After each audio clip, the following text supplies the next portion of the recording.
Son of a bitch. Put your hands together.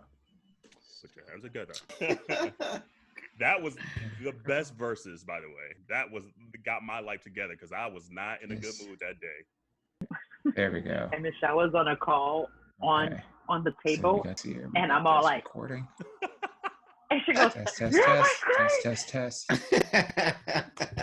like, That's so me too. It's been like, right. It's like, hey, aunties, this is Pri from St. Petersburg, Florida. What's brewing today?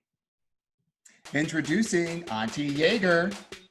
every Black life matters. And curiosity, truth or drink is back. So get your cups ready for Minority Report.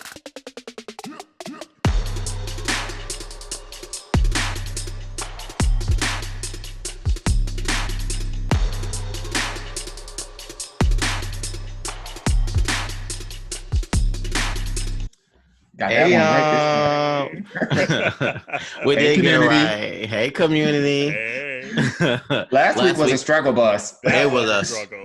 Yes, It was yes. about a whole bunch of white people trying to stay on beat.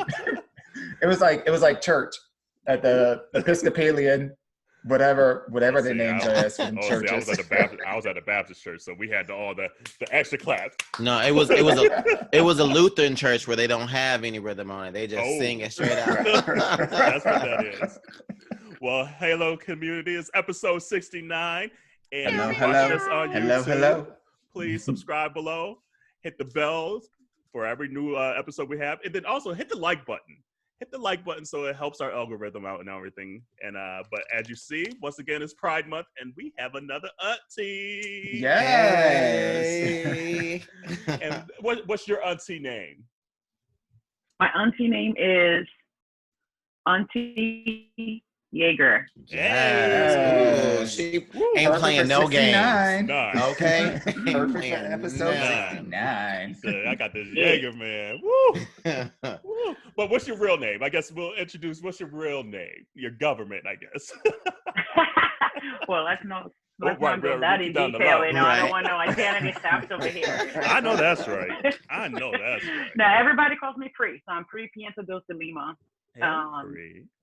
Hello. I met Jarrell last year through a Mwah. common friend, and it was awesome.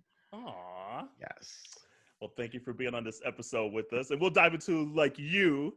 But obviously it's Pride Month, so we want to get that out there. What Yes, else? ma'am. Like Black Lives Matter, we'll get into all that, but just got to put that at the jump. We matter, bitch. We matter. You see us. Thank you. But it's been a week, and but okay. So you met Jarrell last year. Like where was it? Volleyball? Mm-hmm. So we had I played professional beach volleyball player. Was supposed to be my 17th year as a professional, and one of my players is Jarrell's really good friend, Adriana Nora. So when we went to Seattle with the pro tour, we ended up staying in his house. So it was awesome. Okay. Yeah, it was so much fun Come on, having them Mama here. Airbnb. It was Right. it was a lot of fun, and it's funny too because like Audrey and I, we met randomly through mutual friends in the volleyball community in Minnesota, and I forgot what we were doing. Oh, we were playing in this grass tournament, and she was playing with one of my good friends, one of my roommates at the time. And she was like, "Oh yeah, my birthday is January 2nd." And I just screamed. I was like, "Shut up, bitch! My birthday is January 2nd too." And then the next thing we knew, we were just friends from the jump. It was the story she wrote. That's and how it be. she ended up coaching with me, being my assistant coach when I was a head coach at De La Salle High School in Minneapolis too for a couple of years, and just one of my dearest friends. And so like when she said that they were coming, I was like, y'all just come stay with me. Like y'all good, we good, and ended up being like the most amazing time I've ever had. And I had never also been to the professional volleyball tour either.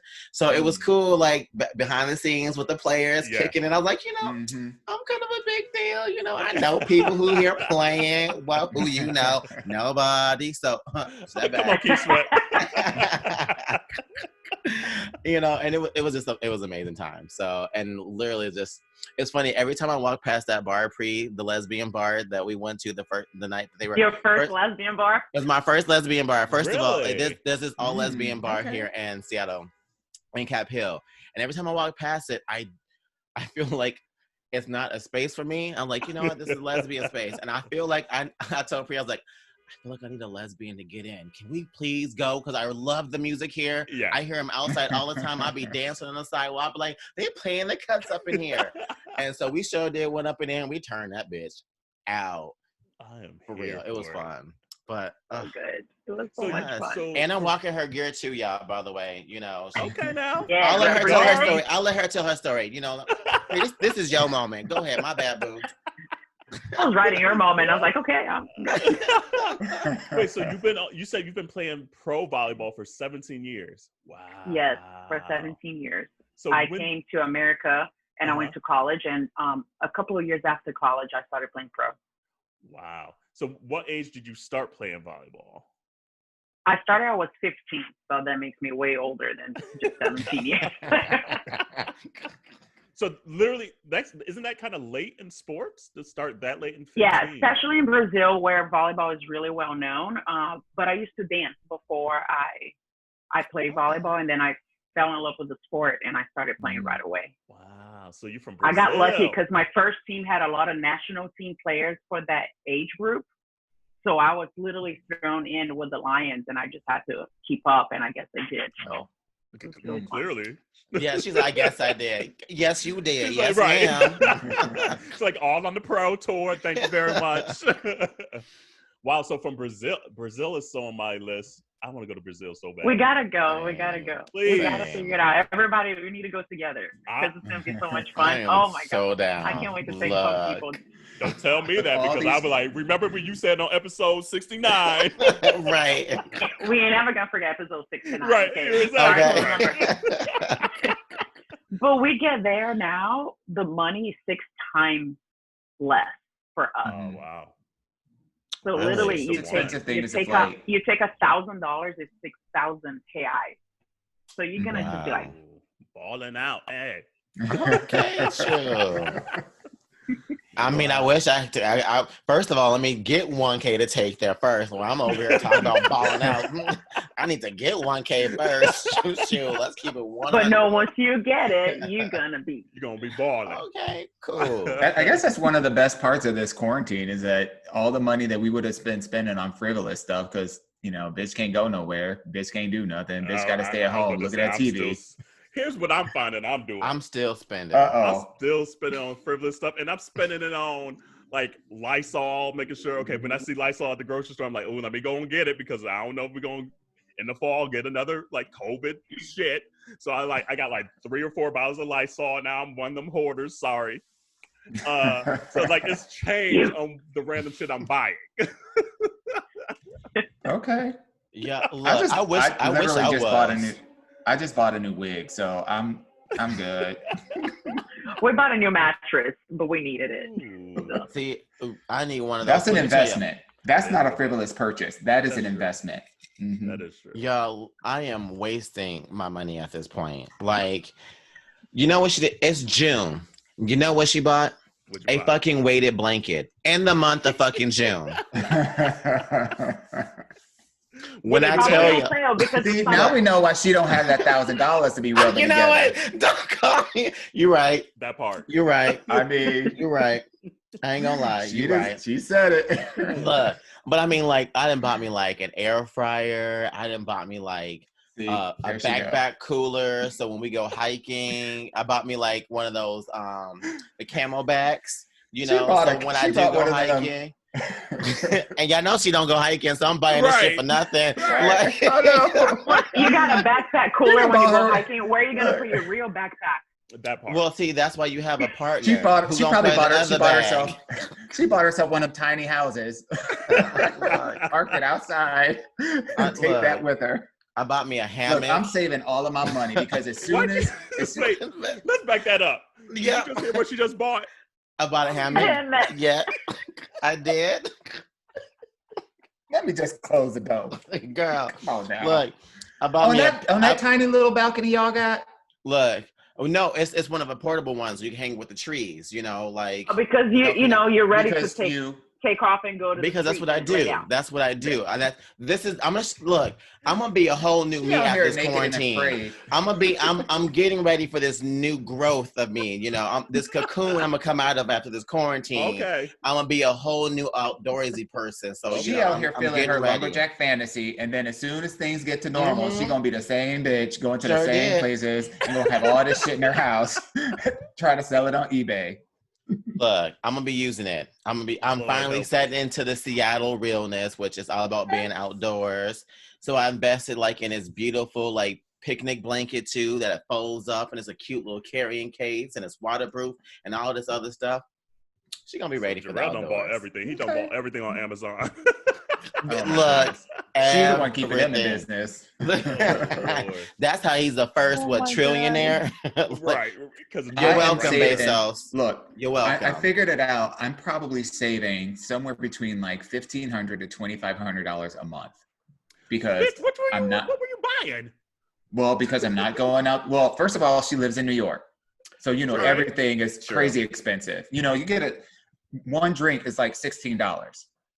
But how does that equal to $2,500? Well, okay. Because it's several drinks. Go through the whole finances, several drinks. Like, first of all, several drinks. Okay. Right. Exactly.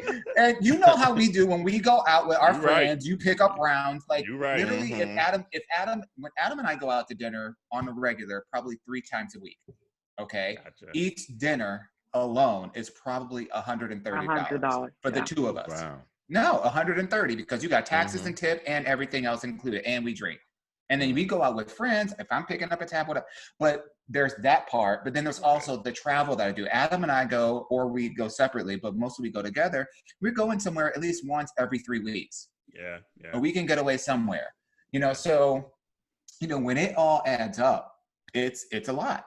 It's an awful lot. And so I'm putting all that money away.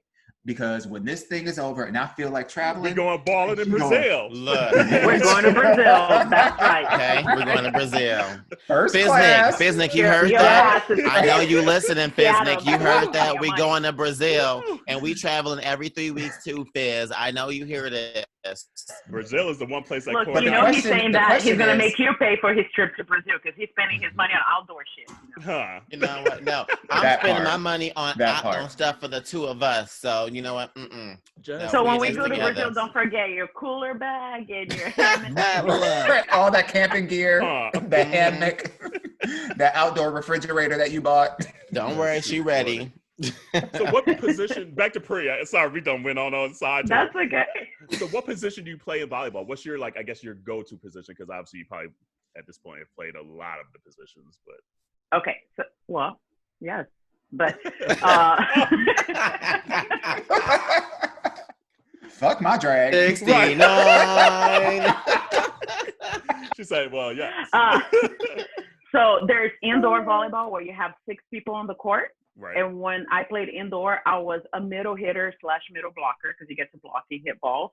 And then it also makes a difference if you play all 6 rotations all the way around or if you come out, which mostly in America, all middles come out. So they put a defensive specialist in the back. I got to play all the way around.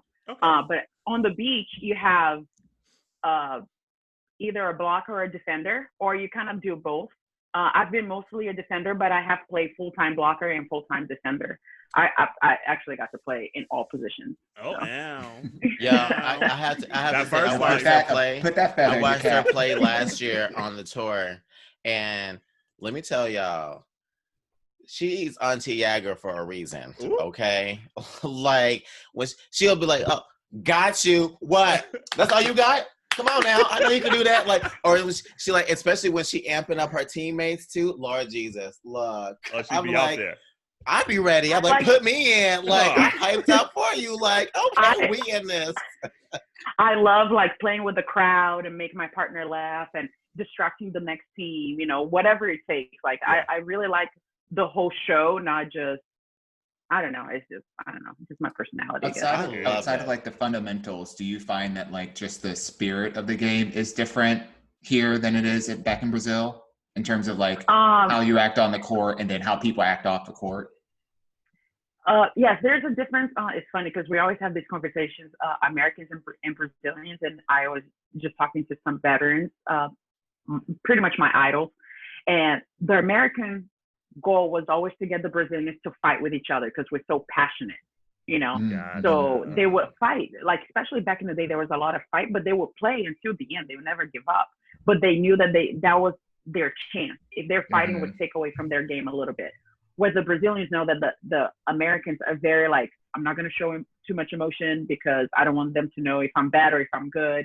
And in America, there's like a lot of emphasis of being focused and being disciplined and doing everything like really to a system really well. Where we're a little we're more technical and sometimes we become more creative. It's almost like American players hit every step on a dance really well, and Brazilians have more like a swag improvisation on the game. Yeah. You know what I mean? Like, but we do everything right, but we have a little more loose. Right. But I think it's the samba that helps us just, like. Right, exactly. It's like, you see this flavor. Hey, we got this. I will say, like, my favorite thing about the 2016 Olympics was watching volleyball because, again, volleyball is really big in Brazil. And so watching sand volleyball and watching indoor volleyball was like everything. Like, but besides those, I forget the young woman who won bronze, I believe, on the all around in gymnastics. Like that was a big deal too for Brazil to be on the platform in gymnastics too, because very few have. But literally, like if you go on YouTube and you're looking up volleyball, like professional volleyball, the majority of the videos you will see on YouTube feature Brazil in either a championship, a semi getting to a championship, or playing for third place. Like volleyball is huge in Brazil, and I love watching. The Brazilians are expected in Brazil to bring gold. If you don't bring gold for volleyball, you're failed. Wow, it's a lot of pressure. Yeah. So, but that's something that they need to change as a culture because they ended up not appreciating a top 10 or a top 5 because it's hard enough to get to the Olympics, and they don't. I have a friend that she is a gold medalist in beach volleyball. And one day she mentioned about, she's a really good friend of mine, but she was talking about my like teenager best friend that we grew up together. She's like, well, what has she done? She got 4th in the Olympics. And I'm like, bitch, you ain't even get there. Yeah. If I was sweeping up hot dog wrappers at the Olympics, I'd be screaming it at the top of my lungs. Okay, right? Like, we made it. Look, I was at the ceremony. I sat on the bench. Yes, but no, we made it. Everybody, all the players that go to the Olympics, they get the rings, right? And I was like, you know what? I'm gonna get the rings because all my friends are Olympians. There you go. See, look. So the AVP Tour then. So what's the season start and end date? Is it just okay? So usually, nowadays it starts in May and ends in September. Okay. Yeah, but not COVID year, Right. So we're just so trying have they to figure out what's scratched going to the season altogether, or are they trying to say maybe we'll as of right now, they canceled. Gotcha. Because they don't have contracts in the fall. So I don't know. We're hoping that they might get some fall tour just to help the players have some income, and travel. Yeah. I guess right now. I got a question for you. So I know you got peoples on the Olympic level, So have you had talks with friends who have been training for the Olympics? And obviously with 2020 being, postponed for the time being, like, have you had talks as far as like what people are doing to try to stay motivated or to keep training? Like, you got some insight on some, on some things. Ask me anything. I got you. Yes. It's been really cool because when COVID hit and I couldn't be with my players, as a business owner and just myself, I want my players to stay involved with each other and us as a community. We call it Optimum Family. The name of my business, Optimum Beach. So I was able to get speakers. So I got, the legends of beach volleyball. I got Misty May. I had, Holly McPeak. I had the Brazilian who got a gold medal. I had people, Agatha, who was the finalist in Brazil, blocker that got silver. She's one of my best friends. So, and all about telling my players, because everybody's freaking out and they're young. So they're like, I'm not going to be good. I'm going to be bad. I said, who's running for the Olympics. Like Agatha is qualified for the Olympics. People are trying to qualify for the Olympics. They're not doing anything. So we're okay. You know, they're working out at home. And honestly, for that level, you don't have to teach them how to be motivated. If you're going for the Olympics and you're not self-motivated, you shouldn't be going for the Olympics. So there, you can see them working out. It's easy. Agatha's husband is her strength and conditioning coach. So for her, it's easy. You know, sometimes annoying, but he's always there. But everybody's just doing what they can at home. And now I know in California, they just reopened the beaches, but not the courts because they took down all the nets. But everybody's running on the sand and doing what they can, or whoever has private courts. That's kind of like how we started over here. If anybody had private courts, you could go and do whatever you wanted, obviously, but now public courts are starting to open up as well. Okay. It is what it is. They just got to wait and see, you know. Now, with the pushback, it's better for them because then they have an idea how to plan their season backwards to know when they have to peak. Not having a date is really hard on those athletes because programming is really special, including for me, for my players, because when I know the AVP's first tournament, then I know when to bump up intensity on our training and when to maybe, you know, hey, we're gonna have to skip a couple of levels of sessions or whatever, just so they are ready to perform. Because otherwise, people are gonna get injured. You know, if they don't take care of their body, it's just gonna be a mess. How is the AVP Tour, or maybe even just volleyball community as a whole, how are they with the LGBTQ community? Like, are they accepting? Is it kind of like one of those things that you don't talk about? Like, or everyone's like cool with it? So I started on the AVP in 2004. So around 2006, I was having more friends. And then I was going 2005 to 2006, I was going through a breakup with my first girlfriend. And whoever I was talking to, besides my volleyball partner, she knew it. And I was like, yeah, I just broke up with my boyfriend because people didn't know me. So, you know, you know how you go through that stuff where it was new. It was my first girlfriend. So I wasn't sure about how people would respond. But honestly, like, and this is a story that I tell everybody. I was sitting by Misty May and we were scouting the same match. And she goes, who do you play? I was like, probably who you don't play because I get the loser, you get the winner, you know?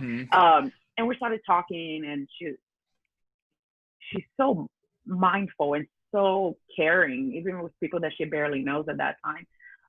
And I told her I was going through a breakup, but then I started having nightmares because I hate lying. So I started having nightmares, and then I go the next week when I got to say, I was like, you know, when I was telling you about my boyfriend, like I lied. It's a girl. I was dating a girl, it was my first girlfriend, so I don't know how to do this. You know, like I have no problem having a girlfriend, but I didn't know, like, oh, hi, nice to meet you. I'm Pri and I have a girlfriend. Like, you don't go like this, right? Exactly. And you're trying to figure it out when is the time and when is not the time. Well, anyway, and she goes, look, surround yourself with people who love you unconditionally. Everybody else don't matter.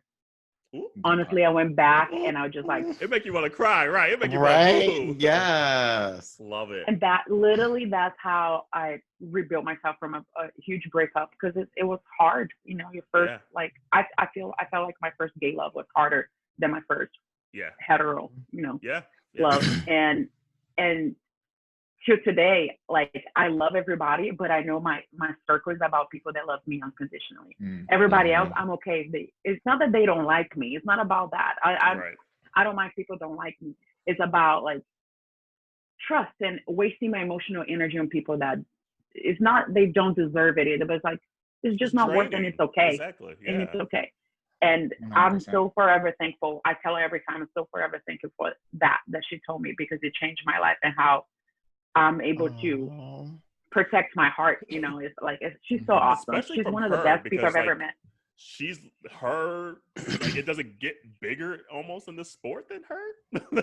So it's just like, if the person at the top is, especially at probably that time too, if the person at the top is telling you like, be you, F them other haters, you know, that's gotta be so empowering. Like you just said, like that changes your whole mentality. And then that allows you to exceed at what you're really there for, you know, is to be the best volleyball player that you can be. So that's awesome. I love hearing that. I'm here for that. She's, the journey has been incredible. I tell everybody, I wanted to be an Olympian, obviously. I went into the world tour and played representing Brazil. And that's how, obviously, I'm friends with people who have been on top and are on top. not becoming an Olympian, it wasn't a failure because the journey was so good that got me where I am with the people I met, and earning their respect and earning their friendship, you know, having them on, hey, I need a favor. Can you jump in on a call with my club? And they come in. I don't have money to pay for them. Yeah, you know, that to me is the win, is the work I put in. And now I get to like see it, you know, like the flowers are growing from everything. And that's real. That's what I want to put like for my players as a legacy, is give them all the opportunities and journey and stories and the history of volleyball, and make them through volleyball better people. Put me in, coach. Right? I'm ready. I'm ready. I'm ready. Like, I need to lose a few pounds. This will be a 2 birds, 1 stone. Let's do this. Got it. Dude. I'll be a cheerleader on the side. I'm here for the journey. I will cheer you on, baby, but she is not playing. Do you prefer indoor or outdoor? Obviously, you're on the AVP tour, so then maybe that's the answer. But do you prefer indoor or outdoor? I like outdoor mostly, because one, I'm in the sun. I love being in the sun, and everybody cracks when it's like 90 to 100 degrees, and I love it that. Okay. And 2, you play more. You get more touches on the ball. I love feeling, it's weird. I love feeling exhausted. Like on the volleyball court, there's no better feeling than like you have not only sweat but sand. Like you know, in your Bill Castles, like it's like sand dripping over here. I love that. That feeling irritates the hell out of me. So it's like, for real. Like, first of all, I don't like being dirty. Like, it's just not me. And here I was earlier talking about being an outdoorsy person. So like, I got to work on this. Yeah, you do. With all that garbage just gone. Right.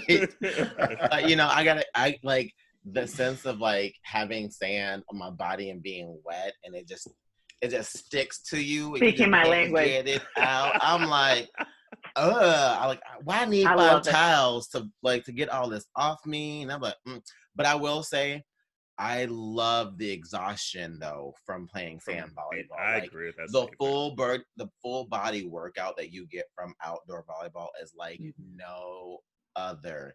And honestly, that's the one thing that I wish I did more. Wish I would play some more outdoor volleyball. I prefer indoor just because she old and lazy now. So 6 people on the court makes it a little bit easier. It does make it a little easier to play the game. But like back in the day though, outdoor was my stuff. Like, cause I love leaving it all out. There's nothing better than like just reaching and just throwing yourself out, and then you pop that ball up, and you like, ooh, I'll stop you, bitch. Like not today. Ooh, like there's nothing better than that. I agree. Denying someone. And just the mental toughness you have to have, because and it's not defending my sport or anything, but think like in a team of 6, they have 6 others on the bench. If you're kind of failing, you get subbed out. Yes. So they don't exhaust your confidence. You know what I mean? Where beach, there's no sub. So if you fail, you're going to fail to the end. You need to learn how to get your head out of the gutter, and you need to overcome and do something. So that type of mental toughness with the heat, with the wind, with people serving you and finding your weaknesses, and what are you going to do? You're going to walk away and quit? You can't. So it just makes you a little a tougher player. Like it's so good when our indoor players come to beach in the summer and they go back stronger. Like, you got me ready to sit right over here, Pri. I'm like, you know what? Okay, I'm tough. What? I feel like with sand too, like at least for me, because like when I started playing volleyball, it was like right after college. So I never really played volleyball until after I graduated college. And where I lived at the time, I lived in South Bend, in Mishawaka, Indiana, but people never know what that is. So South Bend, Indiana, and there was a huge sand league there every year. So everyone in that region plays at this one place. And I'm like, okay, good way to meet people. And ended up finding out that I was actually kind of good at it. So I was like, damn, I wish I played this years ago. But so like the first 6 years of me playing volleyball was all on sand. And then when I moved to Chicago, I did both sand and indoor. And I feel like indoor for me was harder at first because I feel like you had to be a little more technically sound, maybe. Like I felt like outdoor allowed me to rely more on just athleticism, being able to get the things. But indoor, I was like, oh shit, what is the proper way to block? What is the proper way to, Yeah. Well, I'm just indoor, you have the ball moves slower. It moves more up and down to the setter, up and down to the hitter, and then you have a hit where, beach. And then indoor, the ball moves faster to the setter, fast to the hitter. And you have 3 positions that could hit, possibly a back row. So your eye work is way faster. Exactly. And reaction time. But now it's just like, now all I do play is indoor, and I miss the beach part, because when I moved to Dallas, it was too hot to be playing in the summer. And I was like, And then Atlanta, same thing. It gets so hot here that it's just like, it is not enjoyable. See, that's why I love it. Last one person I need to play against. There we go. It's like, bitch, I'll see you inside. 1-0, next. It's so true. But I mean, here's the thing though. If I'm out there, I'm gonna play. Like, because in my head, I'm like, well, bitch, you're already sweating. You might as well sweat some more. But to get to that point, I'm like, I'll go inside. I'm good. Oh man. Yeah. But anyway, it's good to kind of get to know your little history. I like that. Yeah. I know Dewan's probably like a little bored. He's not the sports guy of the 3 of us, but that's okay. So I think she's gonna stick with us the whole episode. So maybe we just hop into the Ask Your Aunties now, maybe. Okay, yeah, let's go ahead and do the Ask Your Aunties. Yeah, let's get into it. So here we go. What time is it?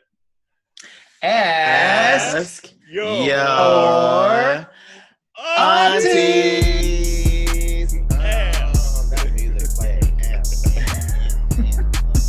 Oh man! All right. Let's see. For some reason in my head, I was doing that. I don't know why. All right. So this one, I don't know. We don't have who it comes from, but the question is: Does a person's body count determine if you would date them or not? Ooh, so is body count important to you?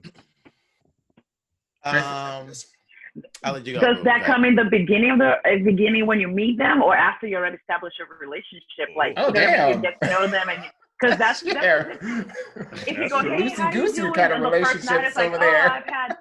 You know what I mean? If you go, hey, how you doing first? And I was like, oh, how many people have you slept with? Like, I don't ask that on the first time. 23, bye. You know like that. But like, you become friends and you get to know the person, then I think, might be a little different. You might be willing to, hey, I don't care, That's a valid point. I do feel like it's a little bit of an antiquated question to ask, because in today's world, like, there's a lot of sex positivity going on. And I don't know. Okay, maybe I'm telling on myself, but I'm asking for a friend. I don't know that many gays. Let me qualify it this way. I don't know that many gays in my network that could probably give you a total count. I mean, for real. For real. I was thinking the same thing. In a Grindr kind of world, where you have an app that tells you somebody is like right there, really? Or up there, or down there, and you're ready to get it in, you get it in. So like, I feel like 26. In the 90s. Did you just really said count? 26? Oh, you know every. Well, I know every. Anyway, I'm about to tell them. Anyway, go ahead, Dewan. One now, Dewan. Look, I have been a serial monogamist. I've been in a lot of very long-term relationships. I've been with my partner for 5 years. Never stepped out on the relationship. But when a bitch is single, she ready to mingle. I know that's right. Like, what? Let's get it in and let's go. Like, so I mean, like, the question of like, does a body count matter? In my view, not really. Number one, because I'm not asking that kind of question, because that's a little presumptuous. It's like you're prioritizing a sense of in my view, you're prioritizing like this idea that because someone is not sexually promiscuous or sexually free, let me put it that way, sexually free, because we're using sex positive words here. Mm-hmm. You're making an assumption that a person who is not sexual, or a person who is sexually free, that's a bad thing. Mm-hmm. And in my view, it's not. It doesn't matter. It doesn't matter how many people. I think it's more important to know how many people they cheated with than how many people they slept with. Ooh, yeah. Okay. Hey, that. We go into some different territory now. Yeah, but that's facts. That's facts. I think that's huge looking to character, right? If you're going to continue or build a relationship with somebody like that. Yeah. I mean, for I me, believe in people changing, but it's gonna make you make a decision. You're gonna have to make a decision about that. Well, and I think for me personally, I think, you know, like everyone's history leads them to where they are with this person today. And so if you're so caught up on a person's past, you're not allowing room for growth into their future. But I think there are certain things like that, Pri, that is important to pay attention to a person's past, because you got to watch out for habits. And because that shows you what is a characteristic and what's a flaw, what is a bad decision. There's a difference. So that's I think the only thing that matters when it comes to a body count. I mean, like I said, mine is 26. I know all the men and women that I have slept with. In my early years of coming out, I was a little bit more out there than I am now. A little more Nelly Furtado, promiscuous. You know, so 23 of them body counts happened within the first 5 months of her coming out. Look, I wish my first sexual experience scared the fuck out of me. It took a whole year and a half before I could do it again. So, like, it was but no, I mean, like, there were just certain things that happened in my life where I made the decision where I was like, okay, I need to be more selective and cautious about putting myself out there and, to be sexual with other people. I mean, not putting this person's business out there, but I've had friends over in my life that have become positive. And so I have learned to be more aware sexually of who you are, being sexual with.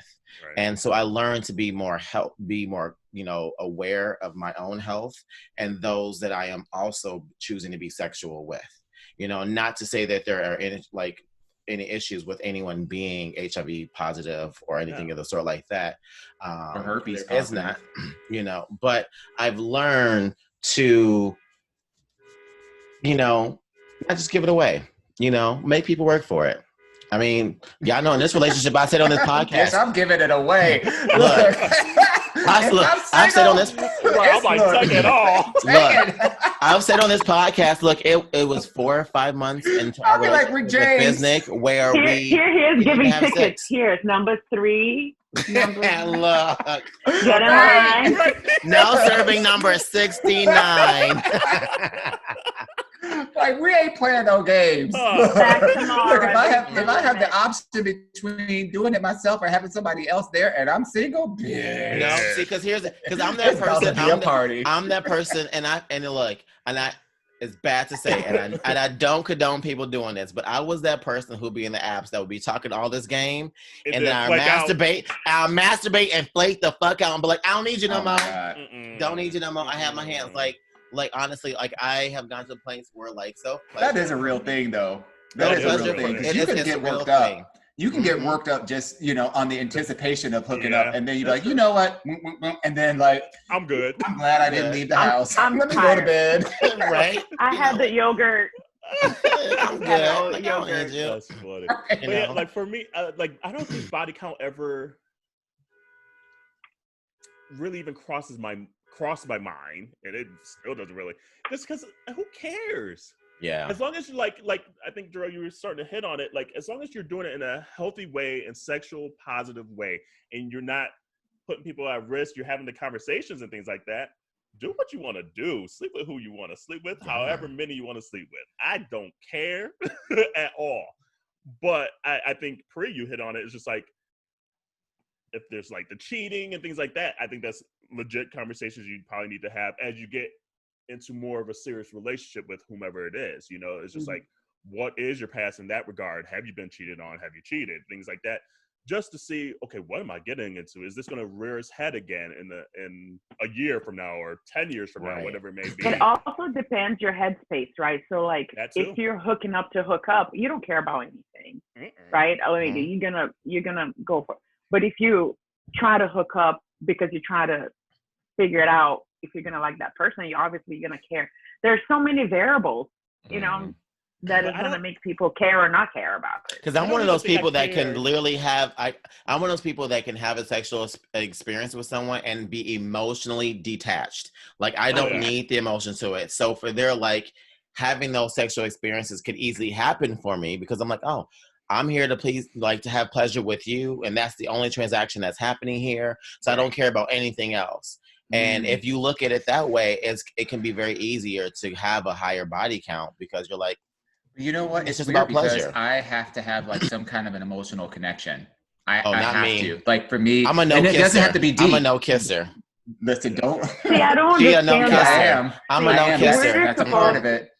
Like we get taught to, and I say we, especially in Brazil, because I think even like being from another country, you know, I see differences in culture, but we're supposed to preserve our parts, and what's most special, you save it for who you care, at least. And bitch, that's not how they dress in Brazil, though. Brazil, you go out and you kiss whoever you want as many times as you want. It doesn't matter. Nobody looks at you if you're kissing 4 different guys.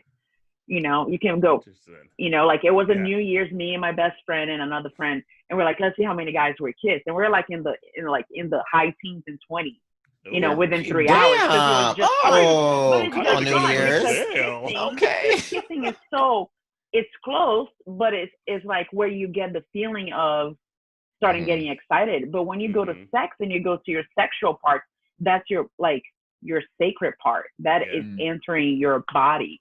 You know, so I think we're taught a little different, but obviously there are people that are like, I don't give a fuck. I'm gonna do whatever I want. I don't know, like that phrase. Not the spokesperson for all the people that are Brazilian. That's why I don't understand how kissing. That's why I don't understand. Yeah, go to Brazil and kiss everybody.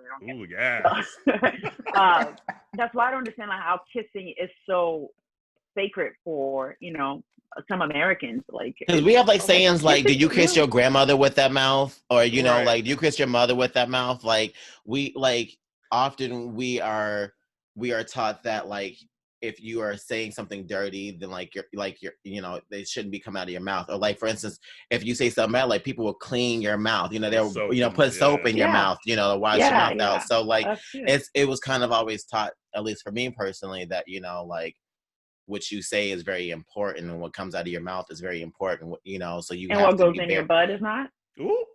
I mean, that's another hole. Look, so Pri don't know, like, I do say on this show, a hole's a hole, but not this hole. This hole is sacred, okay? Like, but I think in America, I think there's a lot of that. So I feel America, honestly, is very sex, like, I don't know what word to use, reclusive? Like, no, I think like, Brazil too, and I think it has uptight about sex in this country. I feel like 100%, and I feel like it's for me very puritanical roots. Yeah, exactly, and I think a lot of it comes from just like church and things like that, which is a lot of the values for a lot of people, which is awesome.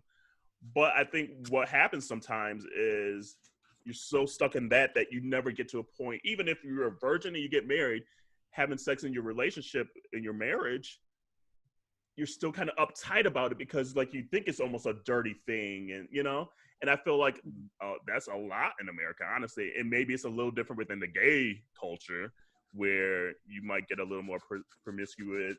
How you say that? Promiscuous. Sex positive. There we go. Sex positivity, right? But like I feel like body count, even like I'm married now. And it's not even been something that I've ever asked Corey, and I don't think I care. You know? I don't think now that I think about it, I don't think I've ever asked Adam. Yeah. So I've asked Fizz. In fact, we've asked each other. Have you? Did Fizzlick tell you? No, he didn't tell me. He didn't tell me because she, you know, she private. She private. She don't. She don't say no. She's the queen of Albania, bitch. And I guess back to the question, would it have determined if you would have dated Nick then? Oh, no, I just wanted to know. I was just a nosy ass hoe. I just wanted, like, you know, like, who done more, me or you? I knew the answer, but I just wanted to know how close we were. It's like you above, below? And honestly, I don't even know my number. I don't know mine, and I don't care. I don't think I care really either. Don't. Like, because I know I'm not doing it to hurt myself. Like, I'm not out there just reckless. Like, whole time before Corey and everything, like I say this story all the time. I think I've said it on here. Before I met Corey, I was in Chicago trying to be the biggest hoe. I didn't care. Like, I really didn't. I mean, I cared. I didn't sleep with everybody. Like, I got to be attracted. And I think there's still She has some. It was a nice like jelly. summer. She has some standards. Exactly. She has some standards. But it's just like you said, Dewan, like if I'm single, it's none of your damn business. It really isn't. As long as it's consensual between me and that person and persons, if that's your thing, who cares? Who cares? Yeah. And honestly, like even the concept of like, Go ahead.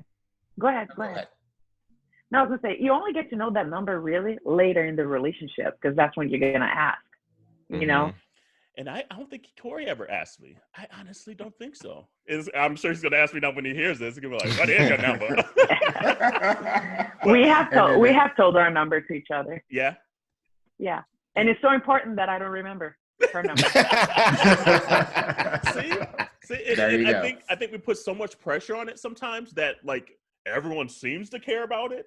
And maybe you care about it in that moment. But as time goes on, there's so many other things that matter. Well, we didn't care. More curiosity. I think the only thing that people need to be is like, it's not, obviously we're getting to an agreement that it doesn't matter how many people, but people need to be transparent about, I didn't care, or I have STD, or because you need to have respect for the person you're getting together with. I think that's the biggest thing.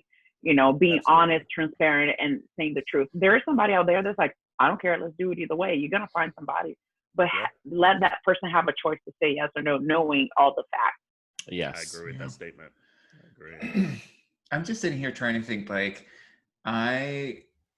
in context of relationships and people that I was interested in dating, I didn't even pay a lot of attention to, like, I certainly did pay attention to, like, the whole, like, how many people you slept with, because I didn't really care.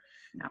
And I didn't really care as much about like what they did. Like if you had exes and like you cheated on your exes or whatever, I didn't so much care. Like I wasn't really interested in learning about that. And let me take a step back. That I was curious, but it didn't really weigh on my evaluation of that person because I think I've learned a long time ago that, you know, all the experiences and decisions and instances that happen to a person and as a result of that person existing created the person you have in front of you. So if I used and judged that person by all of this stuff without really knowing, you know, who they are or whatever, I'm not really giving them a fair shot if I was interested in them. Yeah. And so, you know, it's good to know, like, and I would want a potential person that I was like interested in to be forthright with, you know, their sexual past or whatever. And certainly I think the thing that was most interested in was their like STD status. That's what I really cared about. Like at the end of the day, I don't care who you slept with. I don't care how you slept with it. I don't care who you cheated on. What's your status? Yeah. And I think, you know, for those who care, I think the focus should be on if that's something that bothers you and you're also about monogamy, then just focus on being the last one. Like if they got a body count or however, just focus on being the last one to add to the number. That's it. Otherwise, don't care. Like if it matters to you, then that should be your main focus. But other than that, what comes before you ain't your business. Like, and maybe y'all have a figure out past. why you care that deeply too. Like, where's that rooted in? You know, like is it? I would be more interested in at what point did a person figure out what they were interested in sexually? Because I find, and maybe this is just me, like I find that part of like that like sexual outreach that one does and how many their body count is. I like that. I'm trying to find all kind of words. They're sexually researched. Right. That sexual research. That reach around. I mean, But like, I think the thing that is really important is, you know, in the midst of you figuring out who you are sexually, have you figured it out? Because there are a lot of people that are, you know, that have, you know, issues with, you know, like being a top, being a bottom, and things with that. You know, their own sexual body count. They have issues with you know, certain kinds of sexual activity, whether you know, have an open or closed relationship, and what is it that you really want and desire. Like, those are the things that are unresolved. Like, in the context of dating. Like, in the context of dating, not just like hooking up with people, but in the context of dating someone, like, those are the important conversations. Like, have you figured out what, you know, what excites you, what motivates you, what, you know, what gets you stimulated, you know, how are you, you know, sexually driven, you know, and because there are people that have really high sex drives and people that have really low sex drives, you know, and that can be a challenge within the context of a relationship. You can have the same values, but different sex drives, and that becomes a rift. Yeah. That's very true. So I like that question. That was a good question. Thank you. I don't know how we got that one. I forget.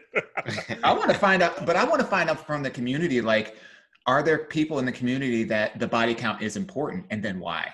Like, why is that? And like, no heat, no judgment. Like, everybody's like different. So learning. Yeah, I would just be curious, like, you know, like, if it's important to you, why is that important to you? Exactly. Yeah. And like, we even see, and continue to send your SUND questions. We love them. So send them to us in DMs or AYA@minoriTyreport.com. Keep those coming in, because we love this segment in the show. You guys clearly love it too, because you continue to send them in. So thank you. But it's interesting, even talking about like just the body count, and just like, have you seen that Grindr right now? They're actually taking off the ethnicity labels or whatever, that little profile part of it, from their profiles, obviously a lot during the George Floyd situation, but a lot of almost like the body count comes from these apps.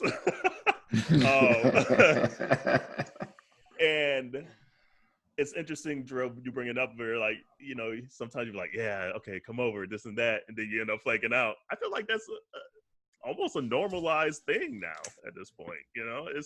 I mean, I ain't gonna lie, it ain't cool. I ain't gonna lie, cool. It's not cool. But it's a normalized cool. thing almost at this point. Yeah, I mean, people, I think it just comes with it. I mean, I ain't done any of that in years, but, you know, like, I don't know, I never felt comfortable really going, like, hooking up off of an app.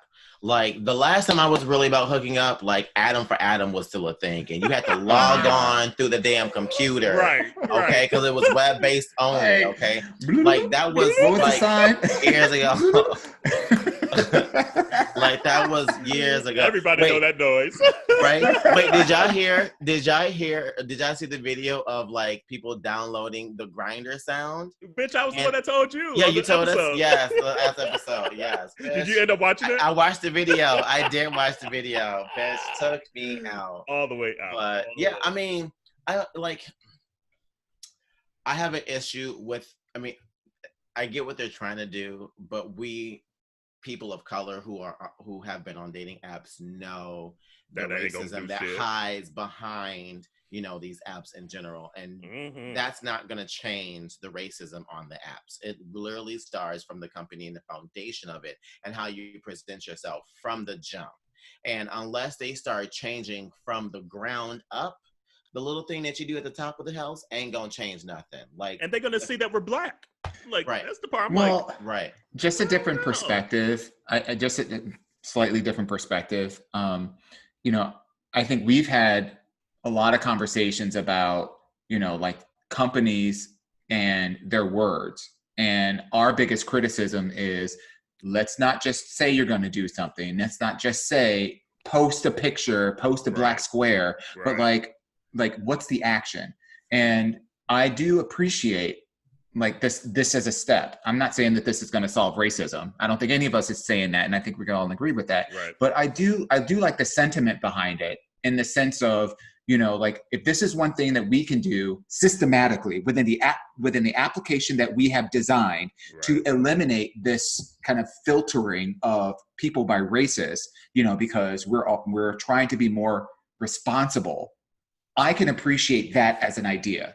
Is that the end of it? Absolutely not. Like, if you go on Grindr's, like, Instagram page, ain't nothing but white people. Ain't nothing but white people. The marketing's the same way too. Right. But I think it, like, also goes back to, though, like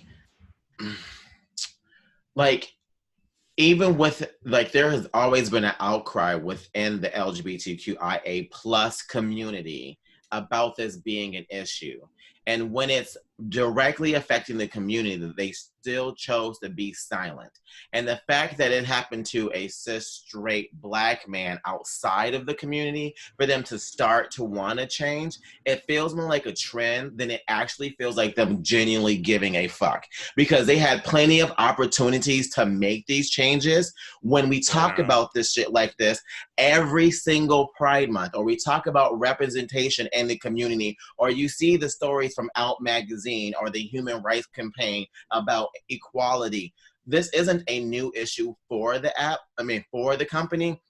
And the fact being they chose this moment now to do it, it to me, it misses the mark, because they should have been then done it, especially when it comes to our community. Like, that part just kind of upsets me personally. Yeah, I get that. I guess the playing devil's advocate, it's like, if not now, when?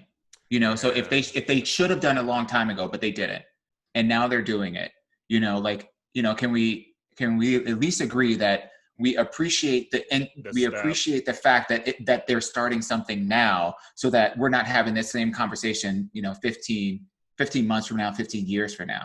Right, like, I totally never let it go.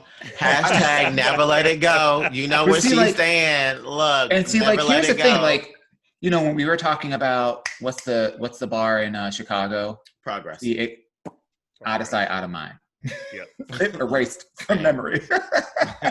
But like in my view, I want to see action. I don't want to see words. I don't want to see a statement. I want to see action. And so I think for me, like, if it took 50 goddamn states and a Black guy to die so that, you know, we start seeing actionable changes in not just this corporation, but a bunch of corporations. You know, there is Rent the Runway is it's pledging millions of dollars to invest in specifically Black designers to bring into their collection of offerings. Like, these are measurable changes that are injecting into the community and affecting change in a meaningful way. And, you know, quite frankly, I don't give a shit whether or not, you know, they feel it intrinsically or they are impassioned about it. Like, I just want the results.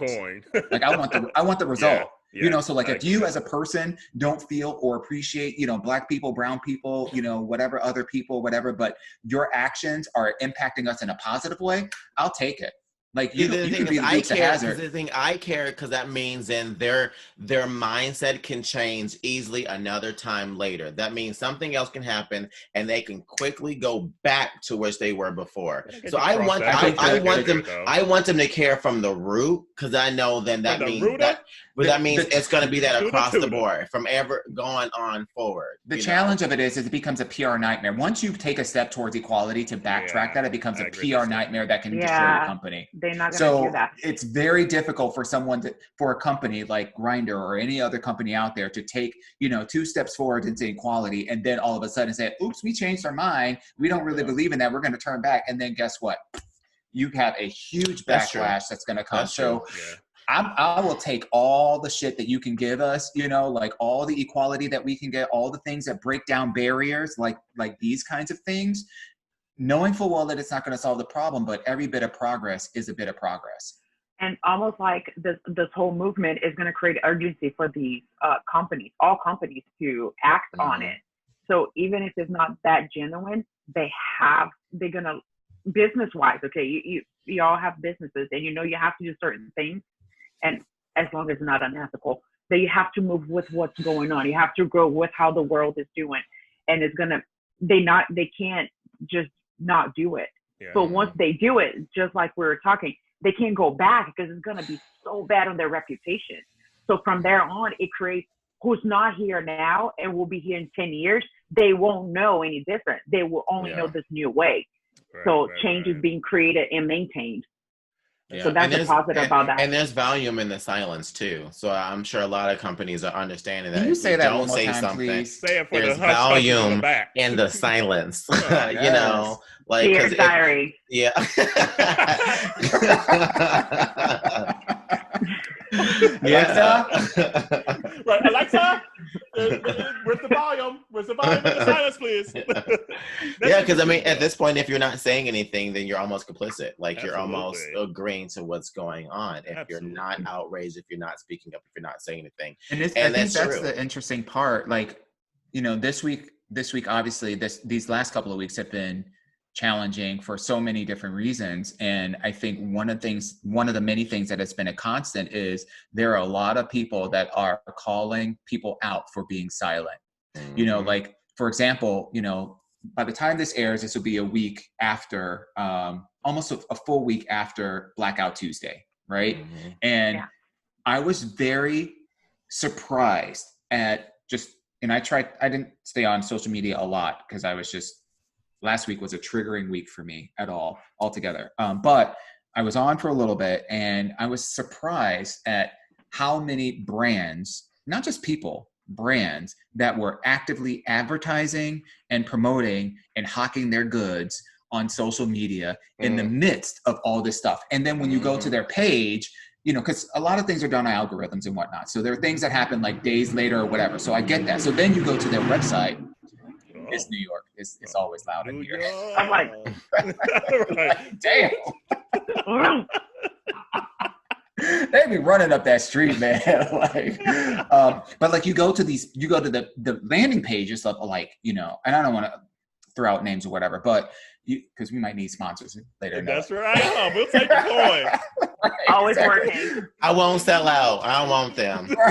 No. But like, you go to their page and there's not a one thing about, you know, Black Lives Matter. We stand in solidarity. We understand these things are, you know, important. We're going to be doing our part to help support, you know, like those kind of things. So what's interesting is that people are taking notice, and I feel, and I'm curious how you guys feel, I feel that we're kind of in a tipping point of activism, of social activism, because, you know, we've had now several days of outrage and peaceful marches and explosive marches and a lot of things, you know, but I do feel like it's coming to a place where it's like, okay, now that we have your attention, now what we're starting to see, or at least what I'm starting to see, is you have political leaders and activist leaders that are standing up and saying, now we have to channel our energy into things that are productive for the community. So, and those companies that have chosen to stay silent, it's loud and clear who your allies are and who your allies aren't. Mm-hmm. Yeah. Like you, I'm trying not to cry. Like, I feel like the last week and a half, I've been on this point of strength, like weird strength that I'm like, didn't know I had. Maybe I knew I had, but just feeling comfortable of speaking out when I need to speak out. But then on the flip side, being so completely drained and so completely on the edge of crying. Like, I feel like I just need a good boo-hoo to get this out. But I agree. It's been interesting to see who has reached out and who hasn't reached out, just personally. Like, folks that I hadn't talked to in a decade. Like, even by the time this episode, yesterday, so Sunday, a friend that I grew up with that I literally haven't seen since graduation has reached out, and he's like, here's my number, because I want to throw some things across your brain, just kind of pick your brain a little bit, because I'm trying to stick up for the Black Lives Matters with like small-minded people in my community, and it's been a struggle. And I'm like, oh my God.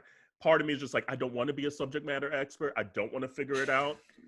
But then on the other side, it's just like, finally, it's opening doors in ways that you can't foresee, and that you don't want to be the one person that slams this door that could have potentially, you don't know the ripple effect. You know, like me talking to this guy now, potentially him going to the situation that's bothering him could potentially go to someone, you know? And so that's why I try to keep in mind throughout this entire thing, is just like, as infuriating this is, and as draining as this is, because it's like, we're all still working, we're all still, you know, and it's just like, but I need to be there. I need to speak out. Because I find they might not have another Black person, a gay Black person to at that, to go to, that they Yeah. feel comfortable to go to, that knows that, hey, at least we have at least once in our lives at some point, that especially if you're like my Facebook friend, quote unquote friend, that at least they think, okay, at least I know I could go to Krell because at least he'll hear me out. Right. And vice versa. And it's so funny. Just, go ahead. ahead.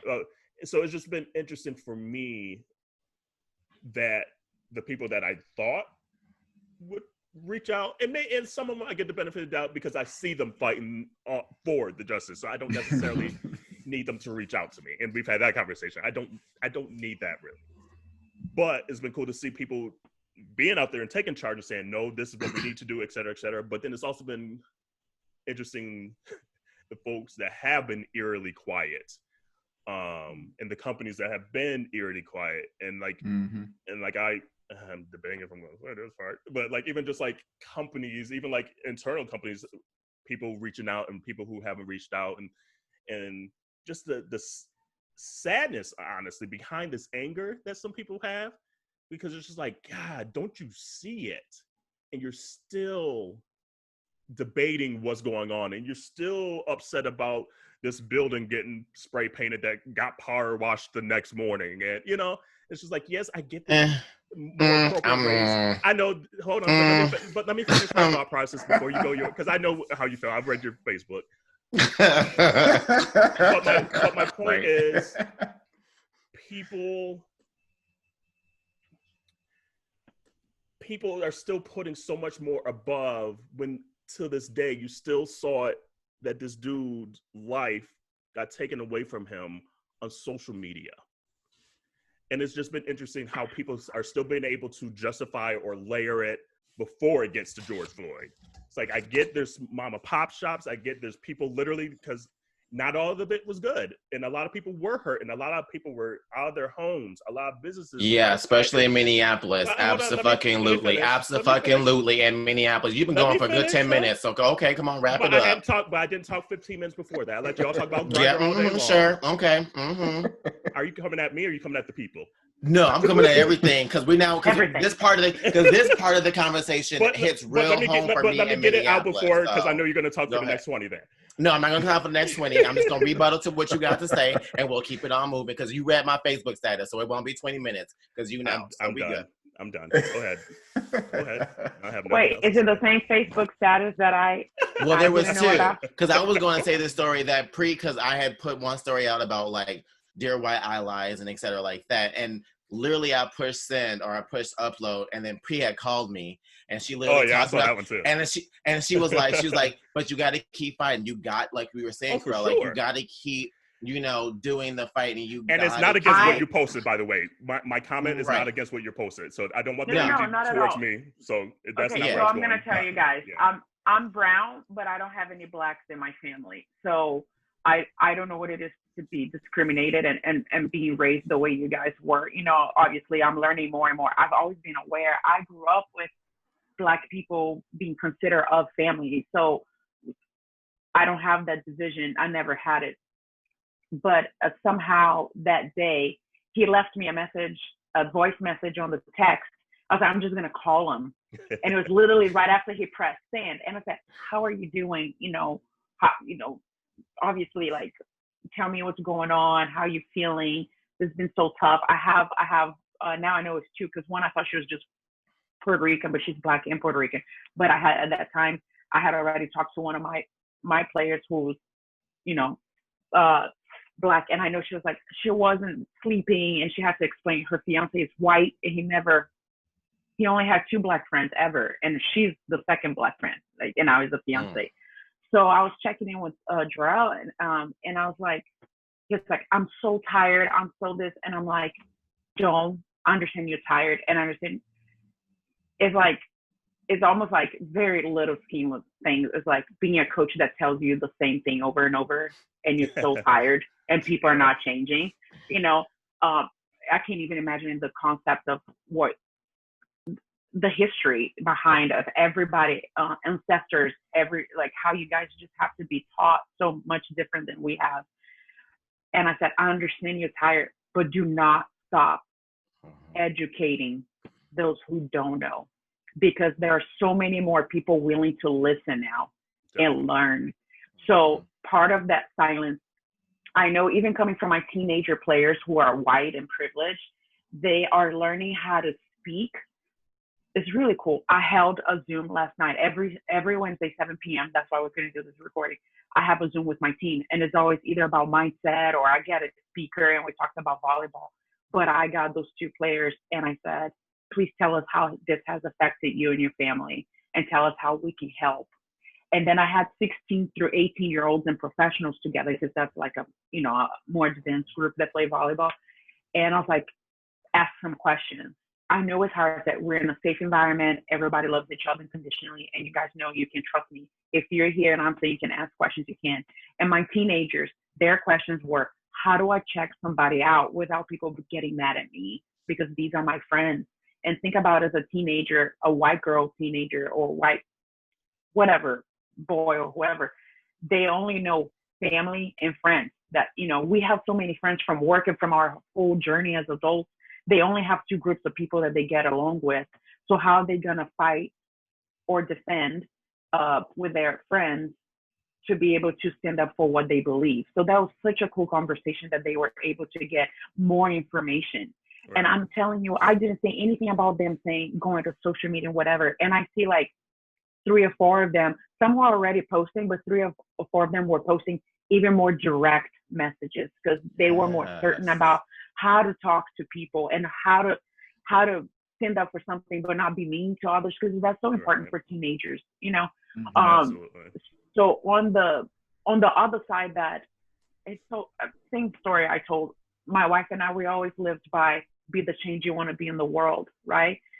But being myself is not enough. I have to act more. Like you guys were saying, I have to act more. So I use Optima as a platform to be able to give people more knowledge. And it was so cool because I told them, like, we are trying to make extra change. This is the movement now of our generation. But I told my teenagers, you guys are the people who will have kids to maintain the change. Absolutely. Mm-hmm. Yeah, absolutely. So giving them that knowledge, it was so helpful. So think about teenagers and or some adults that have been hidden and never even wanted to hear about it. Now they're willing to listen. I have a lot of friends that have, white friends obviously, that are processing and they starting to say something, but they spend a whole week silent where they like now understand more how to put this into words. And there are people that I know, so many people that are like are crying because they can't imagine raising their kids the way you guys were raised and going through what you guys have gone through and your family ancestors and all that. Obviously there are people that are like insane and ridiculous. Like I just posted something like, seriously guys, like I just said that pretty much. Yeah. Give some people the benefit of a doubt and give them time to speak out, but it does not mean that they're not on your side. But I thought that was so helpful for my players, and I just wish I could do even more for, Well, your call was like on point, because I was like, I have been a keyboard warrior during all this. Like, she has made time to reply, send, to check, folks, to fact check and let the truth be told, etc. And it's been exhausting. And I was hitting that level of like, I need to tap out. And so your call came in at the perfect time. And so I completely agree with Carell in that sense of, like, I almost feel like a sense of like, if not me, then who? Exactly. If I don't take this time to educate someone who I consider a friend or an ally of a sort, then I feel like I'm not doing myself a justice and those who look like me a justice, because then I'm just enable them to go and be ignorant to the next person, the next black person. So I gotta hold, my white friends accountable. But the part that I was getting upset about was just about the destruction of like my city, of my home.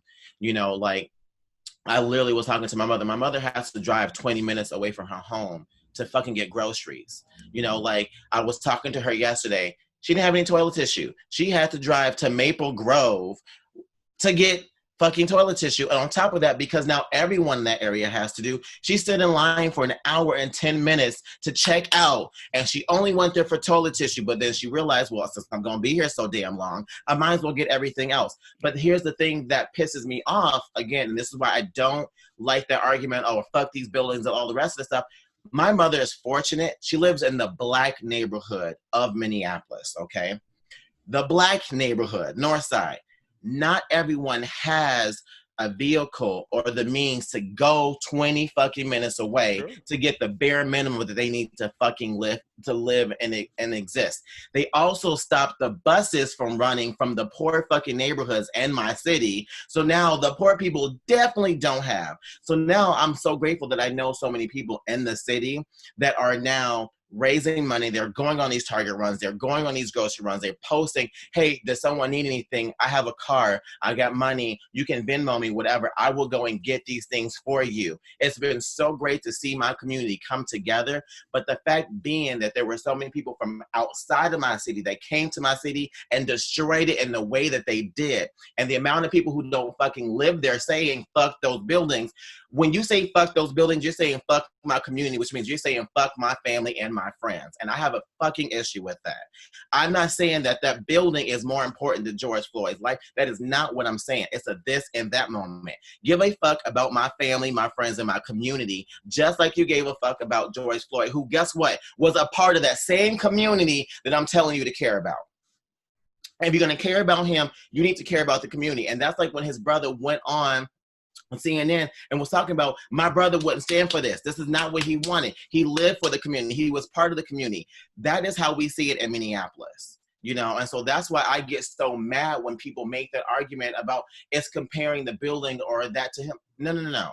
Because a lot of those same businesses are the same businesses that did not get that fucking handout back in April when the stimulus checks were coming out. They didn't fucking want us to have a lot of what we have in those low income communities to begin with. So guess what they're going to do now? They're going to come in and they're going to gentrification the fuck out of that area. And now North Side, South Minneapolis over there on 38th and Chicago ain't going to look the same. None of Lake Street is going to look the same. My city now is not going to be as diverse and POC as what it was before all that shit happened.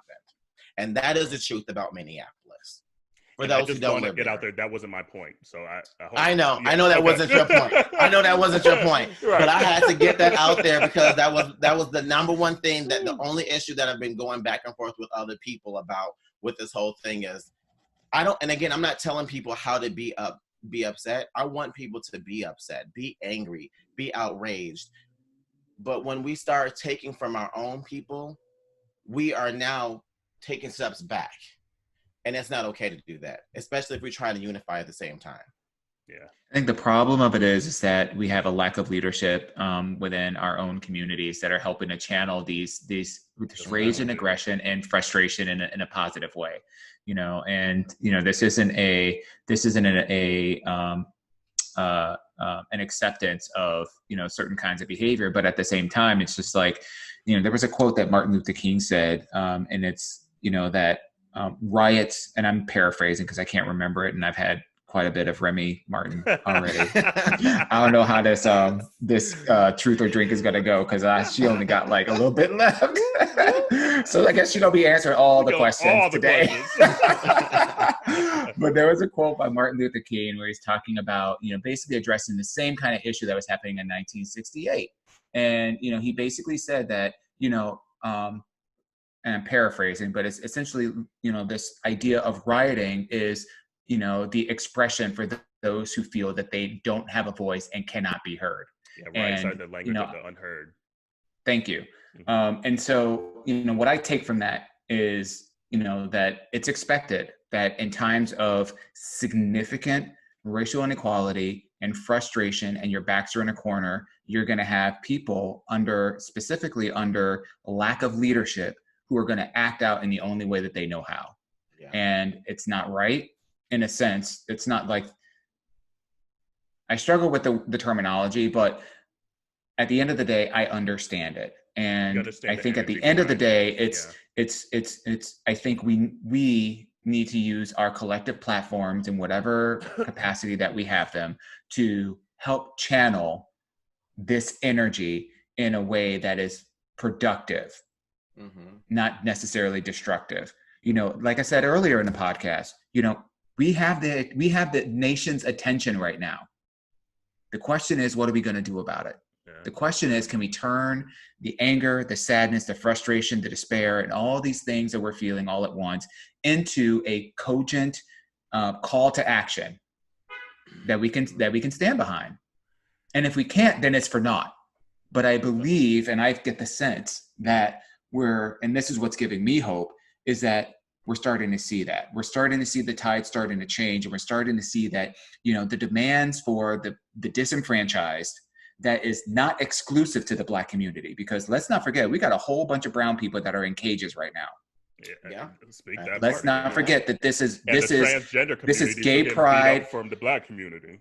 Right. This is LGBTQ Pride Month. You know, a month that was established to commemorate and honor the riot that happened at Stonewall. Yeah. So, you know, there's a lot of shit that's going on, and I hope that, you know, as we, you know, turn, you know, a new week, and we start to kind of re-examine where do we go from here, that we start to see much more coordinated efforts around solidifying what is it that we want, what is it that we need, demanding change across, you know, all sectors where we see institutional racism negatively impacting the fabric of our community. And hopefully we'll see some positive change come out of it. And I just do want to say that we need to play and hang in there for the long game. Like the riots, LGBTQIA plus community couldn't get married until 48 years later after that? Mm-hmm. Like the civil rights shit, yeah, people say in the 60s, yes, we've seen progression, but that was 50 years ago. So right, we can't expect 400, 500 years of oppression to be solved, 401 years of oppression to be solved by next week. It's not going to happen. So if that's what your expectation is, you're going to be highly disappointed. Right. So we got to make sure that we know that this is the long game.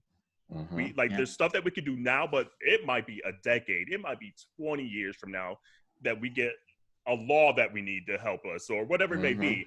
Yes, that sucks to say that, but if you look at just the history of this country, making people uncomfortable shifts the country forward, but it takes time. Two things really helped me, because I was in a really just dark space. I don't even know if I would even classify it as depression at the early part of last week, but I was so emotionally overwhelmed. And it wasn't so much at the despair of what's going on, but for me, it was more about the fact that I didn't perceive a way for me to do anything with it. So like I have all these feelings, you know, of, you know, brokenness and sadness and despair and frustration and anger and all these things that are going on in my mind. And with that, I couldn't even see beyond it to understand how I personally can channel it in a more productive way. So I was just like, I need to preserve. So I went into my little like cocoon. I stayed off of like, you know, I stopped responding to people. I stopped interacting as a mode of self-preservation, just so that I could start working through that. And two things really helped me. There was 2 media events. One was with Killer Mike, and I'm sure you guys have saw that. If you haven't, Killer Mike is a Atlanta-based. He's an Atlanta-based Black advocate, is what I would call him. I know he would probably. He was a rapper back in the day, though.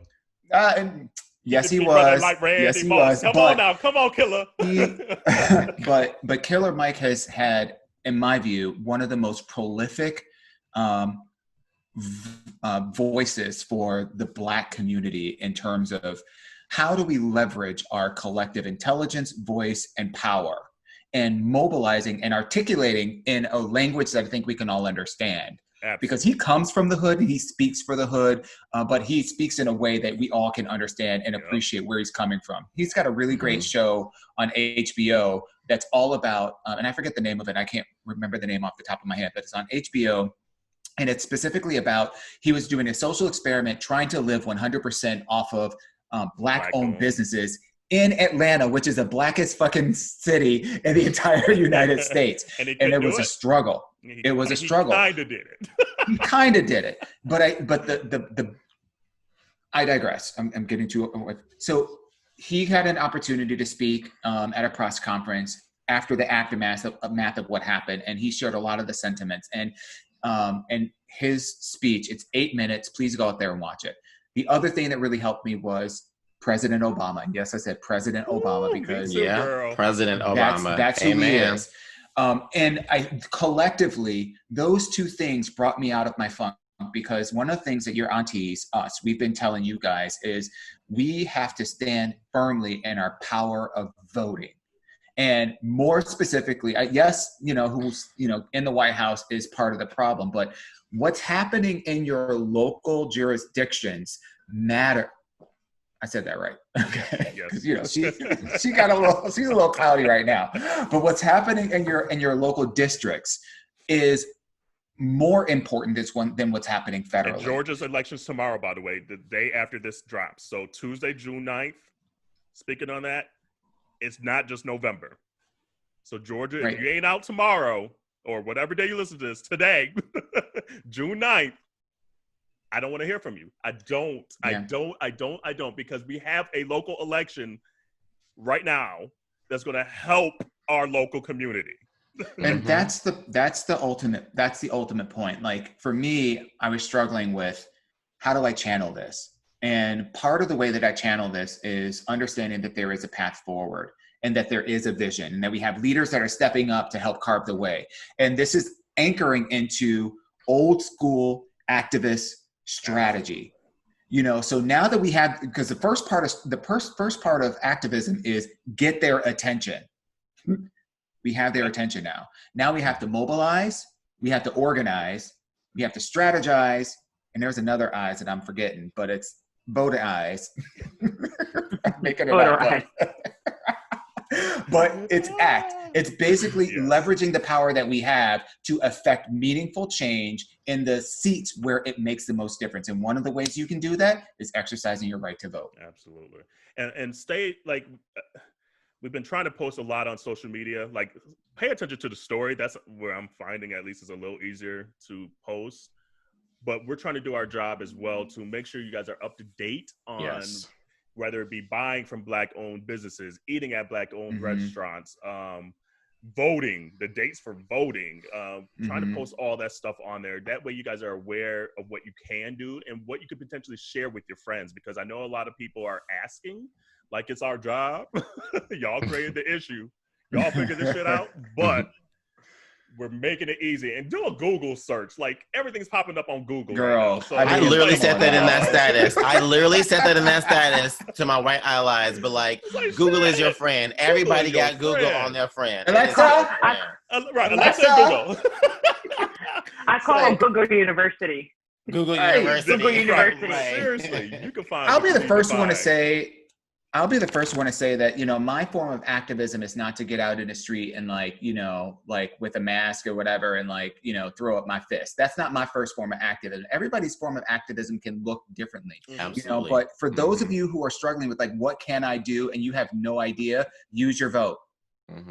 Use your vote. That's everybody can be part of the front line. Everyone is not built for the front line, and there's other ways. There's no shame in that. Yep, absolutely. And there are other ways to use your voice, use your platforms, use any of your own personal resources. Knowing someone who may know somebody, like there are ways that everyone can be a part of the movement to move the needle in a positive direction. You just got to figure out what works best for you. Because what works best for me, which is being loud, being in someone's face, let my voice be heard, being Auntie Hennessy, that is all me all day. So that works great for me. Like I've been at the protest. I really love what Pri said. I really love what Pri said. Like, in her way, she has been able to affect meaningful change by having having conversations with people who are in very impressionable ages that are struggling with trying to understand like the social dynamics that they're battling between. And she's been able to really provide guidance and advice that is going to impact those people for years to come.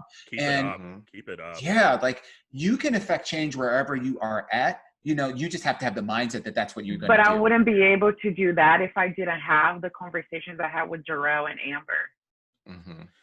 I would have done it on my own because I don't know enough. Yep. Yeah. I don't know enough. Ripple. And that's when somebody asks you guys questions, if you have the right to be like, but take an inhale and give them the knowledge, because I told Jarrell, I'd rather you be exhausted from providing knowledge and providing and be part of a solution. It's gonna make me cry too. React out of anger.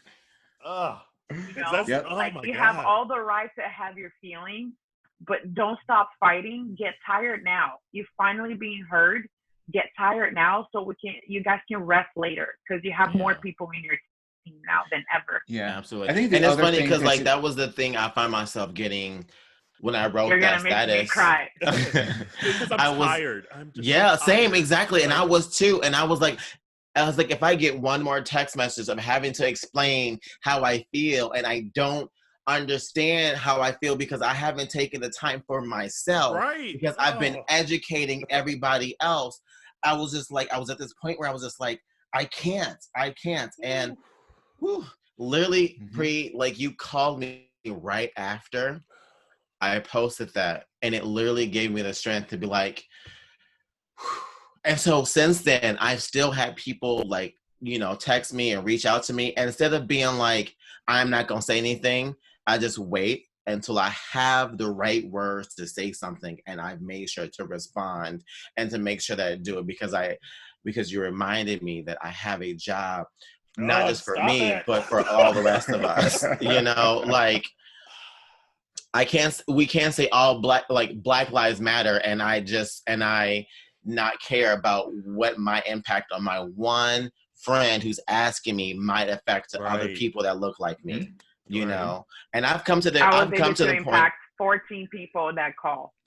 Yeah. And I've come to the realization that I may not live to see the change that I want, but I know my nephews and nieces, I know that I'm doing something that's going to make it better for them. And I hope that they get to experience a better life than what I have gotten to experience, and at least I can say that I did something that they can remember. Their uncle was out there saying something. Their uncle was out there fighting for them, like that's all I care about at the end of the day. So you helped me get to a point where it's not just about me. I had to see the bigger picture, and the bigger picture is all of us, not just myself. So woo, girl, you came at the right time. I told you. So much for 6 to 9 episode. I know, right? Somebody saw 6 to 9 would be like, we were so excited for like months about episode 69, and then all this other stuff happened. Juicy. And Laura got me crying, and okay, let's switch gears. It's awesome to hear that though. Like, it really is on this episode because I needed to hear that because I'm tired.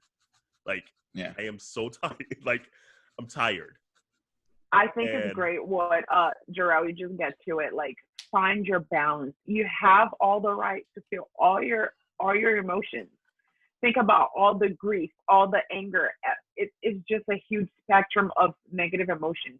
So you have to, if you feel like crying, give yourself time to cry. You can cry for 5 minutes. You can cry for 10 and keep on going. You have to take a deep breath and be the strong dad and the strong mom of the people that you don't know right now, because they don't know what to do. They don't know how you ever felt, right? Like, there's something that Michelle and my wife is a cancer survivor. So she used to say, you don't know what I went through. I was like, you're right. I just watched you. And that was hurtful enough. I would never know how you feel, ever. But if you don't tell me, I don't know how to be empathetic about it. And I don't know, you won't know that I'm connecting with you because I have no history about how you felt. Right. So there's impact, on that. But take your time to feel your emotions, but take a deep breath at some point and then help educate people, because that's where the change is going to come from. And you guys have a great platform with your podcast and your Instagram.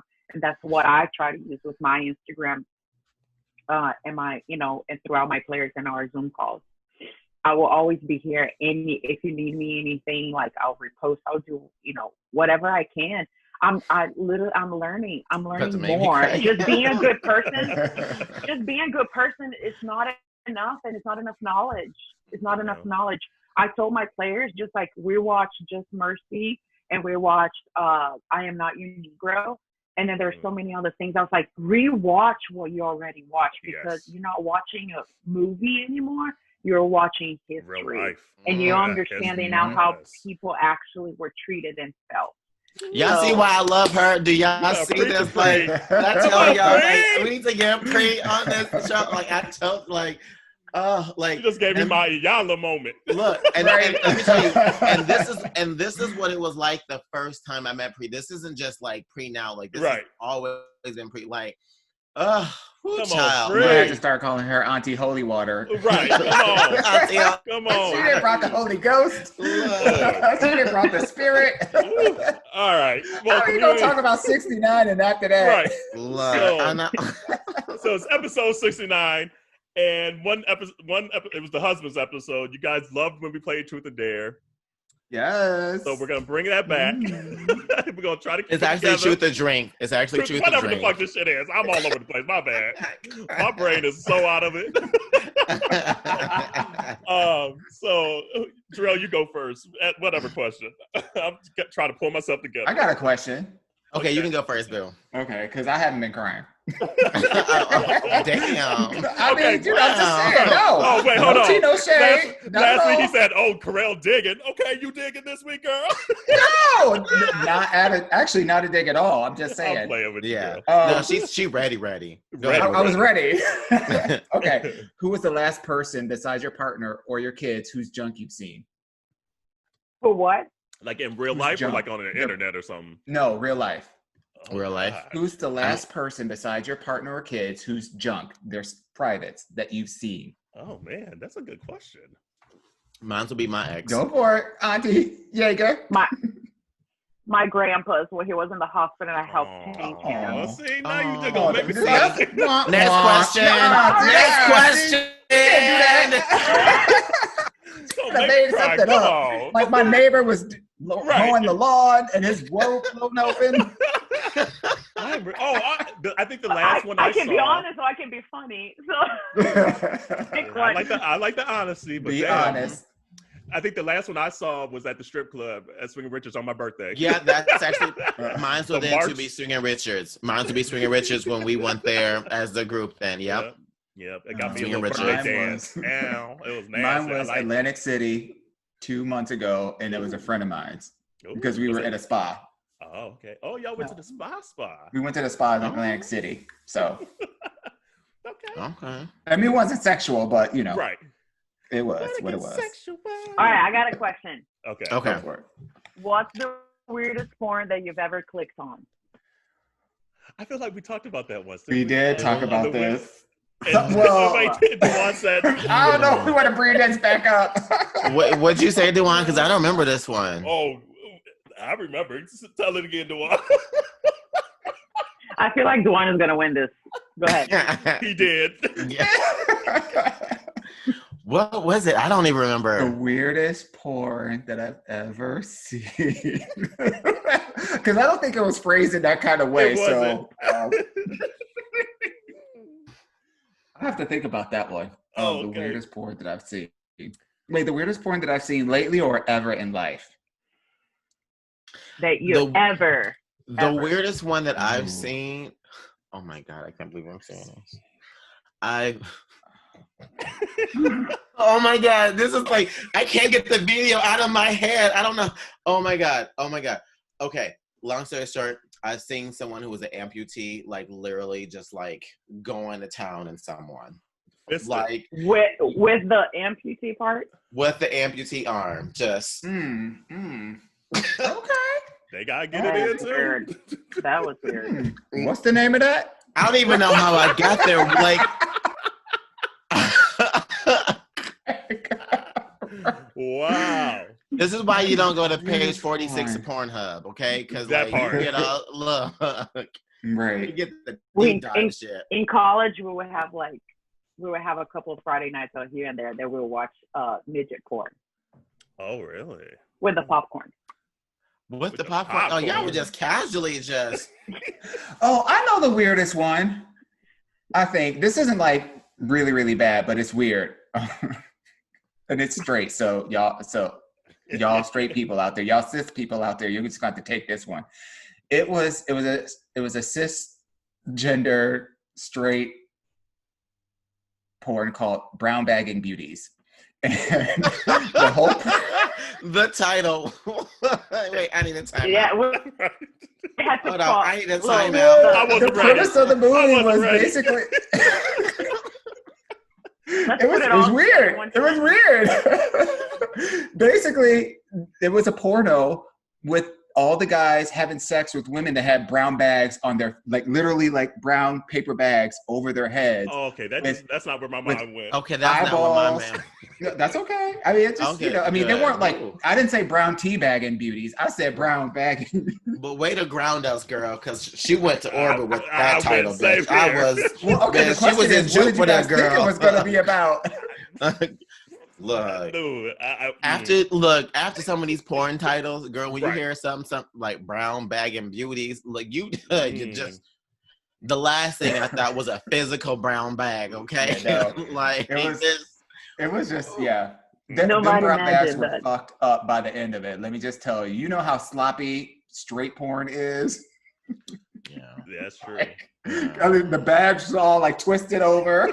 They had a little hole right here in the mouth that was like ripped, and like, you know, when brown paper bags get wet, and just it was the weirdest porn I've ever seen. And you watched the whole thing too, huh? I sure did, bitch.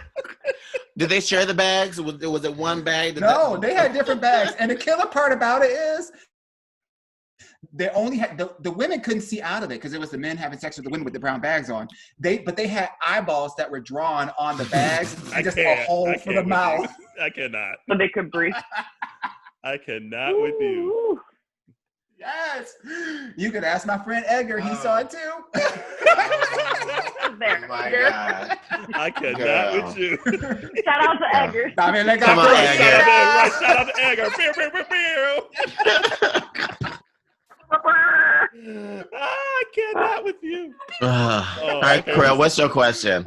Okay, I was trying to pick out a couple here. Let's see here. She got a list. Because I know we got the ones on the phone, but I was like, y'all. Look at him getting all hot from this. Right. Okay, I'll ask one. Right, okay, I'll ask one. If you can abstain from sex, masturbation for 1 full year, you'll win $27,000 and a nice used car. Will you make it? And a nice used car. What kind of nice used car? Okay. Nice or nice? Oh, nice. I'm thinking it's nice. Is it like certified pre-owned? Like a 2003 BMW. Right. Like a QX80 used last year. Infinity. Sure. Do you think y'all can make it? Y'all think you can go a whole year without sex and masturbation? No damn used car, no 27. Well, I wouldn't do it. Now for $27,000 and a used car, no. Yeah. The money's not good enough. That's why I'm asking. Is the fair enough. You know, I like that. I like that. Yeah, gotta bump that up. I like me a challenge. If I was single, it would be something that I would try. I don't care. What if it was $50,000? If I'm in a relationship, I would care about the money if I was in a relationship. For me, if I was single, it's just more about, do I have the self-control? I love a challenge. Can I do this? Can I control myself? I like that idea. I would just, I would try it. I would try it. Well, her body count's only 26, so. But look, I can tell y'all now, she'll be a hell of a lot more angry. She'll be a hell of a lot more vocal. But look, the Auntie Hennessy that you get will be a completely different story. Y'all be like, someone go fuck her. Someone get in there. Absolutely. The real question is, if it's not if the money is too low, then what would the money need to be at? Is 50,000, 75, 100,000? Like what would it have to be at? Like 100,000, because I want to be something where $1 million. $1 million. Yeah, you gotta bump it up. You gotta bump it up. I mean, and what a random number! $27,000 and a nice used car. Like, what is this? The broke down Price is Right? This is the Price is Wrong. Right. Look, you know, they number up. Right. You know what they did is they were forming this question. They opened their dollar. They opened their wallet. Like, I got $27. What could I do with 27? What could I do with $27,000? That's exactly that's how they came up with that question. Okay, I got one. How did your parents talk to you about sex? My parents didn't talk to me about sex. Very openly. My mom walks naked in front of people too today, just on the That's why. I love it. That's why. Because my parents weren't that open. Yeah, we were the naked house in the neighborhood. Like, I remember like, that oh yeah, like they didn't talk about. We didn't have the conversation about sex, but we were the naked house in the family in the community. So like, we were just always open around each other. But we learned that the birds and the bees was happening because Janet Jackson, Velvet Rope would come on. Did say that. That's right. And you knew what time it was. So that is how we learned how we came to be. We didn't actually have a talk about this. My parents I got condoms for Christmas one day, for a Christmas present. I got a Ziploc bag of condoms. My mom worked for this nonprofit, and she was like, a Ziploc bag of them. Girl, how does your parents, because your father's a preacher. So. A gallon. My dad and mom are just so open about stuff like that. They're so matter of fact about stuff like that. Did they both talk to you about it, or did one of them talk to you about it? I don't recall if they both did or not. I honestly don't recall the talk. But I know they probably would have, just because of how they are. And it was probably my mom be like, well, you just put the penis in the vagina. And like, my mom is so matter of fact about stuff like that. That I guarantee you that's probably how it went. That it just probably came up one night. And my mom was like, well, you just put the penis in the vagina. And it probably came out like that. And then my dad probably came back like the next day to like really break it down or something like that. That's probably I am shocked because knowing that you're a PK kid, I'm like, really? In my mind, I'm like, no, they're so matter of fact about stuff like that. Yes, I love that. Yeah. Well, I had two separate conversations. Oh yeah. No, go ahead. I want to hear. I had two separate conversations. I had the matter of fact conversation with my mom, which was more about like the mechanics. My mom is very matter of fact, and my dad is more emotional, which is like non-traditional roles or whatever. But yeah, my mom had we had the conversation about sex at the same time we had a conversation about like pedophilia and like making sure that nobody touches you and it was all sandwiched together. I think it came off like there was a big push of like PBS like PSAs or something or whatever, and she's like, okay, well, might as well have these conversations with my kids. Shit out now. And then I had a conversation with that, which was more about how you do it and do it well. So and doing it well. Right. Queen, she was born out in Brooklyn. Hey. Come on, LL. Yes. All right, who's got the next question? Oh wait, no, you were about to say something, Pri. Yeah, Pri was about to say something. Your mom. I was raised by my mom, so she's always been really open. But like, my wife took her like 3 years to feel okay walking around the house naked. You know, where meanwhile we're like, take it off. It's really hot. And my brother was here, and I'm 40. My brother's 20 years younger than I. And he spent some time with him. He's walking in the room, and I'm changing. She goes, and I'm like, yeah, so what's up? What's going on? Like, that's how we are. Yeah. Love it. All right, who has got the next one? I got one. I got Dewan. Okay, go ahead. Okay. Oh, you want? No, go ahead. You ask yours, Pri. Okay. Mm-hmm. How confident are you in your oral sex skills, and how do you know? Well, I feel like Corey asked me that question on the husband's episode. I mean, but no, like I'll let them go. I mean, I can't with you, Drew.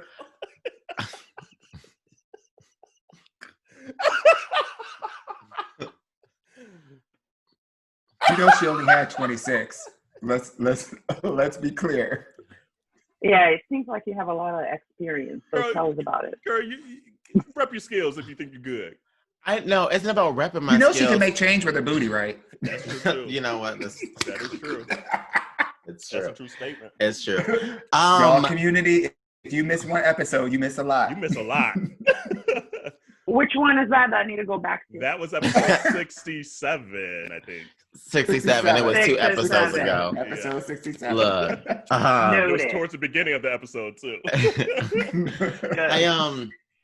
I think I'm okay. I mean, I don't really do oral. Like oral is not my jam. Like I said earlier in this episode, I'm not. Kissing is a whole thing for me. So oral is also a whole thing for me. Again, I'm just very like, you know, like. And she don't eat vegetables. Yeah. So if I'm putting something in my mouth, I care about it. I want it. You know, this is a coveted space. You know, like. You got to earn the right. You know, I got to like you, love you. You know. So I don't know. They probably may say, man. Not the RuPaul man. They might say man, because I'll be like, look. B-. I'll be like, hey Siri, set a timer for 60 seconds. You know, like Alexa. You know, like, oh wait, Siri, don't set a timer. She would literally set a timer. But really would. But you know, I don't know. Where you rate yourself, Dewan? I would say on a scale of like A to F, I'm probably like a C. I'm a C. My mouth game ain't that great, but my dick game is strong. Hey, you better rep that set. I know that's right, boo. You better rep that set. You gotta know what you're working with. You gotta know your strengths. You gotta know your weaknesses. That's true. Okay, look. That's true. And you gotta know your assets. Okay, look. You gotta know your assets. Yes, ma'am. Okay. Okay, Pri. What's your answer? Let's say. Why you getting all this tea from us? Kind of like Jarrell. It's not about quantity, but it's about quality. And well, I've been married and I've been together with Michelle for 8 years, and I have mostly women since my 20s. But I went back to men, and then I went back again. So I always say nobody ever complains. I know that's right. Okay, now right. I'll take it. According to my wife, I think I'm on the A's. So. Okay, now come on. Honor roll. She's on the honor roll system over here. Come on now. I've always been a good student, so let's get her a certificate. Come on now. What about you, Carol? I would say I'm a good B.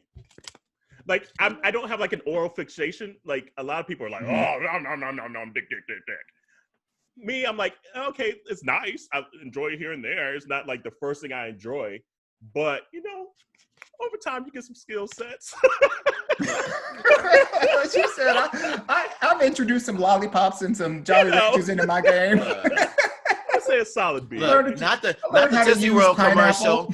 One, two, three. Oh man! All right, Dewan, what you got? For as much talking as we do on this goddamn podcast, you think we would be like all A's? Right. Wait, Dewan. No, but Dewan, you know, I think your grade may be a little higher because you know what? You know what that sound recognize means. the sound. Right. He's like, real recognize real, but it don't mean my grade higher than a C. Right. I know when Dominique Dawes has an excellent routine on the floor, but that don't mean I can do that shit. All right, Dewan, what's your next question? How would you describe your nipples to a blind person? See, I feel like you're asking all the questions we asked the last go round. Did we ask that one? Because remember Jarrell said, I don't know.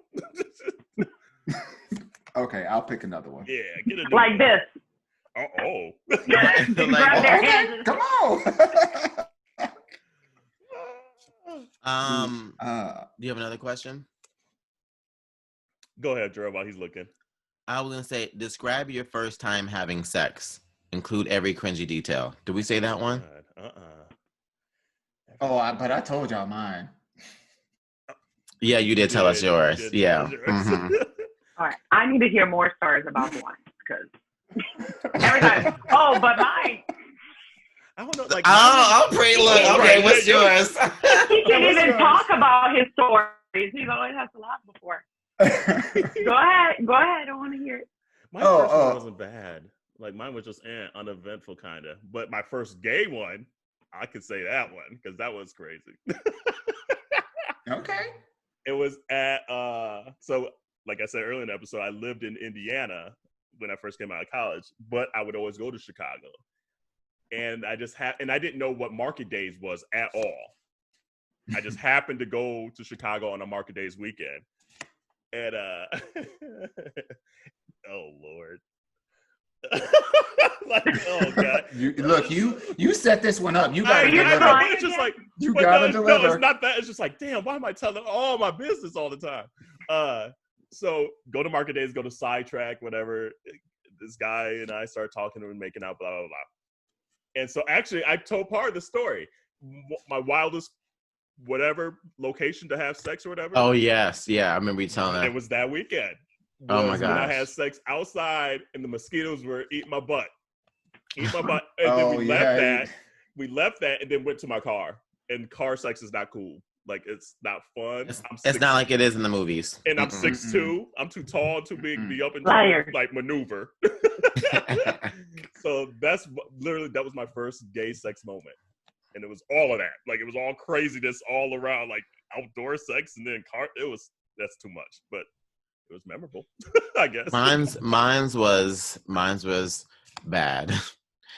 And my first gay experience, I also bottomed the first time I had gay sex. Ooh. And the first time, it was more than 9 inches. Let me just say that. Dear God, for the first time. Look, okay, training wheels off. Okay. I just remember it burning so bad. I felt like my eyebrows were on fire.